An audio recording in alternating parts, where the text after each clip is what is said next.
Frequently in introductions, you hear somebody say, I'd like to bring somebody to the stage that needs no introduction. And I often think that's an overstatement. In the case of our keynote person this morning, that certainly would not be an overstatement. I'd have to probably ask Mr. Bleeker or somebody in the polling world, I don't know, that see who the most famous faces are, the most well-known faces are in this country, but I suspect our keynote speaker would rank in the top half a dozen, which is pretty special to have him out here with us today. Most of you have seen him as NBC's White House correspondent. You've seen him on numerous other shows on TV. You're probably also aware that he's authored a book. I think there's an even more important aspect of his life that I'd like to share with you real quickly, and that is that in my era of being involved in the body politic, there was a gentleman named David Broder. And David Broder had the reputation of being the person that the rest of the media here in the Washington area went to as their lead, the person that had the best grip on what was happening policy-wise, what was happening in the country, sort of the leader of the pack, if you will. And you've also heard the term pack journalism, which I use as an affectionate term, not as a derogatory term. If there is a replacement for David Broder in today's world, it is clearly Chuck Todd. Other reporters look to his lead for what's going on in the country, what's going on in the body politic. So again, most privileged to have him with us. Please join me in a warm welcome for Chuck Todd.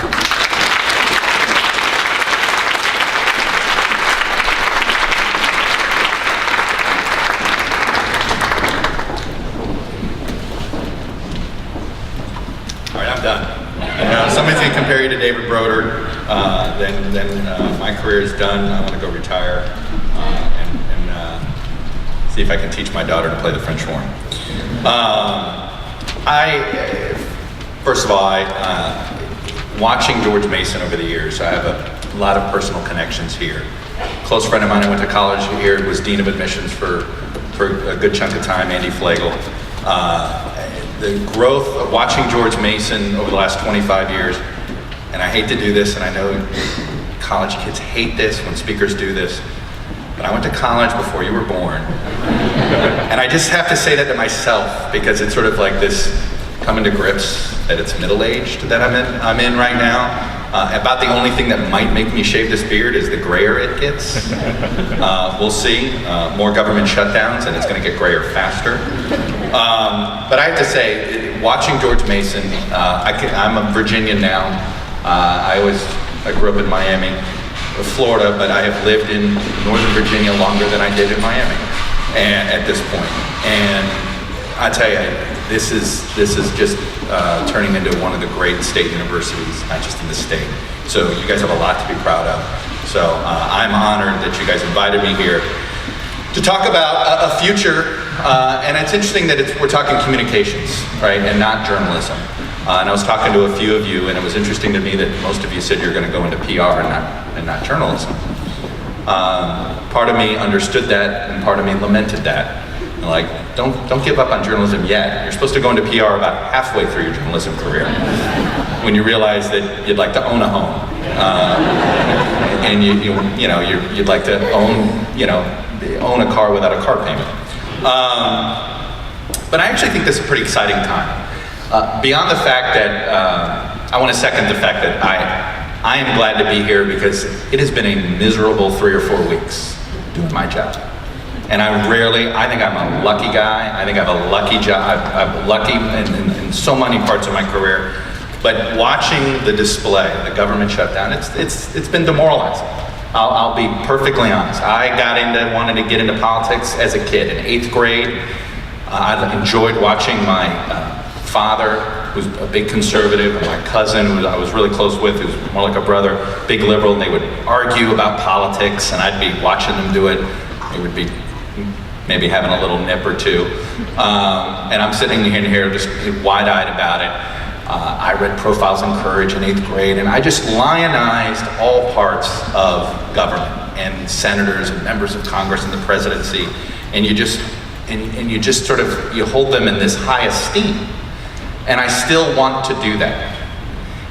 it is harder and harder right now to hold many of these elected leaders in high esteem, because you feel as if they don't revere the positions that they hold in the same way. And I'm guessing many of you, because you're pursuing a field in communications, living here in the world's most powerful capital, that you would have the same feelings. And that's what's frustrating, is watching these guys when you know they're holding positions where leaders made great decisions, and these guys made, let's say, not a lot of great decisions. But that's why I'm excited to be here, sort of get rejuvenated, if you want to call it that. I was asked to talk about sort of where's media going. Tom Brokaw has this way of putting it, that we're in the middle of a big bang, right?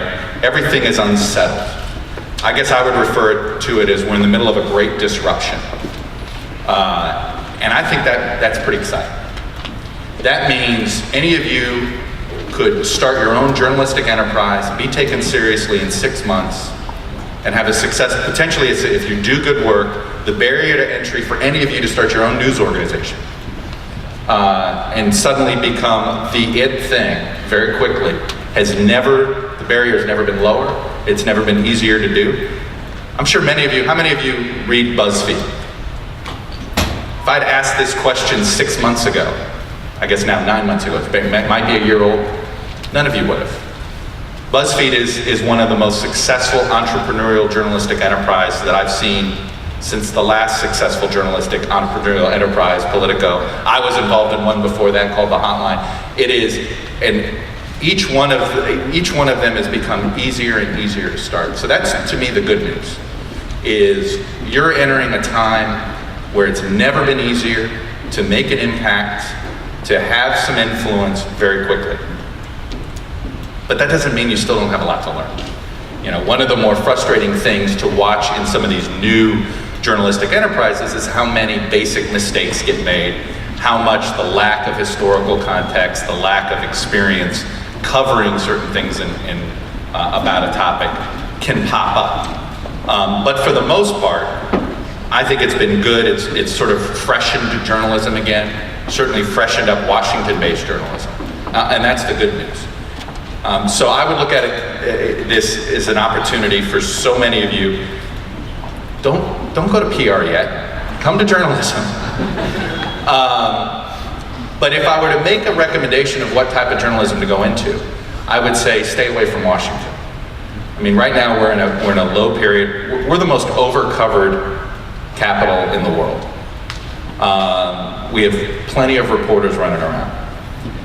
The lack of local and state journalism, right? This great disruption that we've had, where we've flattened media, and this is all a good thing, and this is all part of what you guys are learning about, and how any local entity can become national in a second. Well, what's happened? Everybody's is gravitated toward being wanting to be on a national platform. What that has done is it's created a crisis, I think, in local and state journalism, state-based journalism. But I look at this is the other great opportunity, the other great entrepreneurial opportunity that's out there. And is if somebody cracks this code of how to do how to make local journalism relevant again, trust me, people want it. I find myself reading the Arlington Sun more and more. This is our weekly newspaper, because I can't get local news out of the Washington Post. No offense to Ann, sorry Ann. But I'm not getting what I care about in Arlington in there. I'm not finding a lot of great websites that make my Arlington-based news information that I'd like to get easy to come by. I get lucky with a couple of Twitter feeds. Every once in a while we get some of this. There is a hunger out there for more community news, but it's missing. And I can tell you, it has a real world impact. You know, I always tell people, as much as they hate Congress, it is the least corrupted legislative body in the country. And there's a simple reason for that. There's plenty of reporters. There's almost one reporter per member of Congress. not quite that, but when you think about all the new internet-based and digital-based journalists that are roaming around, bloggers, however you want to call them, there's almost, at some point in Washington, at least one reporter per member of Congress. You think that exists in the state of Florida? You think that exists in Richmond? You think that exists in Austin, Texas?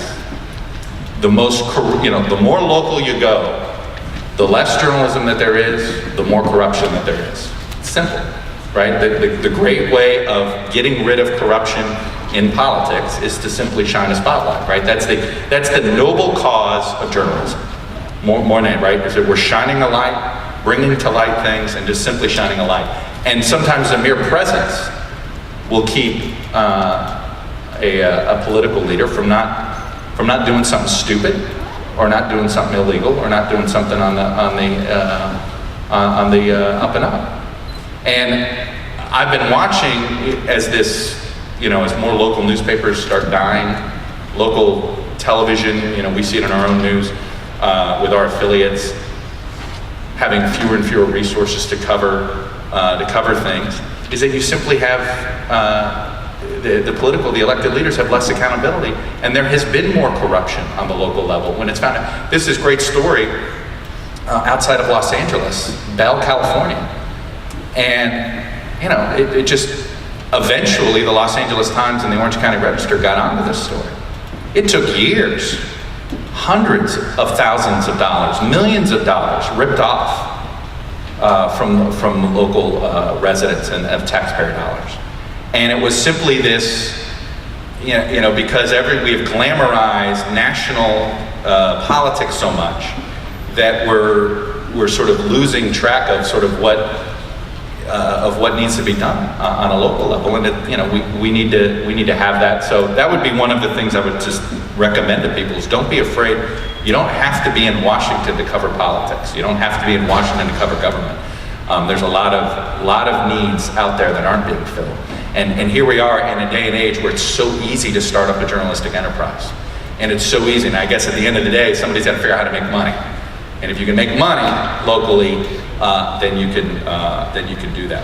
I want to talk a little bit about where I think we're going, though, as sort of the different platforms. I'm in television. And I assume that I'm not going to be calling it television in 10 years. That basically we are flattening everything, that the expectation of me right now and my job, and I'm sort of one of the newer correspondents at NBC. I always say this, everybody in TV thinks I came from a print background. Well, I worked for a publication called The Hotline that never actually, unless you printed it out on your printer, was not a print publication. We were an electronic publication. I always joke it was the internet before Al Gore invented it. It started in 1987 when the only people that were doing digital were the pornographers and the gambling industry and Wall Street, which is sort of the same thing, right? Pornographers, gambling, they all three have pretty much, and I don't know, who goes to the hot place first, right? Among those three entities, but and then there was us. But as far as my TV colleagues, that's print to them, right? So that, and that was a digital enterprise. But I came with a skill set that assumed that you wrote every hour. In some ways, we sort of had that wire service mentality at the Hotline, and you were always writing. And then we were always at the time trying to get into, experimenting with web video at the time, and all of these things. And so the expectation now, if you're working in television, is that you can talk on air, speak on air, and speak in 30 seconds or less. That you can write 300 or 400 words semi-coherently, just semi, it's the internet. That you tweet every hour, tweet every minute, is sometimes all I haven't tweeted today. And that you're sort of platform neutral. That it doesn't matter what time of day, that you don't save news stories, you don't save it for the evening news at 6:30 when our broadcast is, or you don't save it for the Today Show in the morning that you do. So we're trying to become platform neutral now. It is a little bit of growing pains internally. You have a lot of long-time TV correspondents that really aren't interested in trying to have a wire service mentality that this is what you do. But there is an expectation. Any new person we hire you're expected to have all the skill sets of being on air, by the way, in some cases producing your own video, plus writing, and also sometime in between you have to find time to report. That seems to be a little bit of a lost art, but that's, in due time, people can start reporting after they analyze what's going on. The great way Washington works. But there is an expectation you do this, and in 10 years, I don't think, already, when I started in journalism, there were sort of some mainstays that you never thought were going to disappear. You had the weekly news magazines, Time, Newsweek, and U.S. News. And these were mainstays, and these were they were going, and now only one is left that I guess still prints. I think Time still does. How many of you read Time magazine in a hard copy form? Wow, I think less than a dozen hands went up.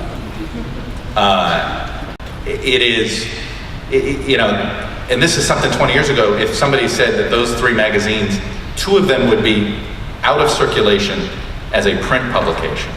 One would be totally, all they do now is rate colleges and universities, and some might argue they don't do that very well. And the other one is affiliated with something called the Daily Beast. It would have been unfathomable. So what I would tell you is that I think in the next 10 years, we think of, there's 3 cable news channels, there's 3 broadcast news channels. First of all, the only people that tell the difference between that, I think, are people like me, that think that there's a difference between broadcast and cable and the different sensibilities and all this stuff. I assume for you guys, it's on television, it's flat, it's all the same. But I think that you will have fewer, quote unquote, TV news divisions. At some point there'll be some consolidation. Because this is what happened. The last time we had a great, we have these great disruptions in media actually, and I assume you've learned this, for hundreds of years, right? There was a time where everybody started a newspaper, and there were hundreds of newspapers all over a state. And then eventually you started seeing consolidation. Radio started. Literally, any yokel started a radio station for a while. And anybody could get on the radio back when radio first started in the early part of the 20th century. And then eventually it consolidated. Television obviously started as sort of out of radio and a consolidation. So we're gonna see some consolidation. And some things that we think are mainstays, ABC, CBS, and NBC, they're all 3 not gonna have news divisions. I think I'm at the place that's most likely to survive because we have a cable channel, we have different ways, we have this business channel, we have an Hispanic channel. We are trying to diversify ourselves in many ways. But I assume that ABC and CBS won't exist as news divisions. They might be places where you get content to watch television, they may still produce content. But when we think of whatever the big 3 media are, it may not be ABC, CBS, and NBC in 10 years. It may be NBC, the New York Times, and Fox. And those may be the big 3 enterprises. And New York Times will be doing as much video as they do print. And NBC may be doing as much print online as it does video. And there's still obviously a need for video. And there's still television journalism that tells stories better than print journalism. And we saw that very recently with the Syria attack and the chemical weapons attack. It was a lot different watching those victims of chemical weapons attacks than it was reading about it, plain and simple. The visual mattered there. So the idea that there isn't a place for television journalism, I would give you that example, right? Seeing the images, seeing the pictures mattered more than reading about it. Now, where you see it and where you read it, that's the great unknown. And so I look at this, that's why I come back and I say, we're in this great disruption. It's exciting. Journalism's never been a more exciting place to get involved in. It's never been easier to get involved. There is no more, it used to be this, you had to do your time, and then you had to go work and do a police beat here, and do this and do that. There are plenty of ways to get into journalism. There's plenty of things that need to be done. It's a good time to get in. Now let me tell you about the more depressing part of my job, and that's covering politics. I would say, and I tell you, I got into this, I came to Washington because I wanted to get involved in politics. I didn't come to Washington, I didn't know I was going to become a journalist until 10 years after I started doing it. So I'm sure that Some of you won't realize this. You'll just start doing something, and then after a while, you're like, oh, I guess this is my career now. And it was the 2000 election that I thought, oh, I guess I am doing this for the rest of my life. And it is, and I tell you, I came here and like I said, I revered all things having to do with politics. And I look at it now, and we are in a rough place. And there are a lot of reasons for it. Political parties are weaker than ever. We've changed the rules in a way that made political parties weaker. Anytime we're in a down economy, politics gets more vicious. That's just sort of a natural cycle of things. And so in that respect, it should have. But there is this sense that we're sort of redividing ourselves. And so the thing that I feel concerned about is sort of our quote, broken politics, is that we sort of self-select now how we watch news. Too many people only follow people they agree with on Twitter. Too many people only watch a television channel, news channel that they agree with. So we've limited the amount. We've never been better. We've never been seeking out more information and been less informed. I have some relatives who I consider to be as well informed about the issues of the day as anybody, but they're only well informed from one side of the argument. And when you hear that, and you hear the type of questions, and it really frustrates me because you want to say to them, on one hand, I'm so glad they're watching this and they're seeking information. On the other hand, you're like, well, there's another side to this story. You're not getting the complete picture here. And I'm not saying that we do the best job of it. I'd like to think we work really hard at doing it at NBC. And yes, we've gotten into this, we made a business decision where we're ideological on MSNBC at night, in the same way Fox does what it does on the other side of the aisle. And it was done, like any journalistic enterprise anymore, it's done to make money. It was not done for some grand political agenda. And this issue, though, of where the self-selecting of how we view and how we read, and frankly how some journalists are wanting to go into, I am not a fan of advocacy journalism. I just think it just is fraught with peril. The idea that you have a point of view, you think about it, even if it's for something that you really, that it's wrong. So let's say you think this drone war is something that is going to be, in 20 years, like I do, something that we're going to regret we ever let out of the toothpaste tube. But if you go into that with a closed mind when you're covering a story, covering the issue of the drone program, it's human nature. You're going to block yourself out of seeing the other side of the argument. You're going to find yourself, again, it's human, find yourself being more sympathetic to the point of view that you have to sort of go after, to make your case why this drone program is potentially disastrous. And you'll ignore maybe compelling evidence of why a decision was made, whether it was a Stripe decision or whatever it was. And I think while advocacy journalists can bring to light issues that maybe they argue the mainstream media is not doing well enough on, I think that you're never going to fully be able to sell. There's always going to be this feeling that your point of view has overtaken the facts. And I think that's not where I'd want to be considered. I don't like when somebody says that I'm on one side or the other.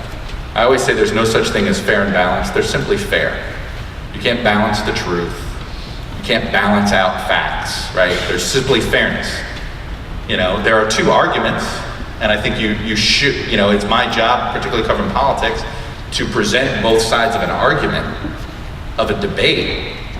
But if there's out and out, you can't, if one set of facts says another thing and somebody else wants to believe those facts are wrong, you gotta explain that, well, those facts are wrong. That there's nothing wrong with calling that out. But there is this, if you lose the credibility where automatically someone thinks that you're never fair to the other side.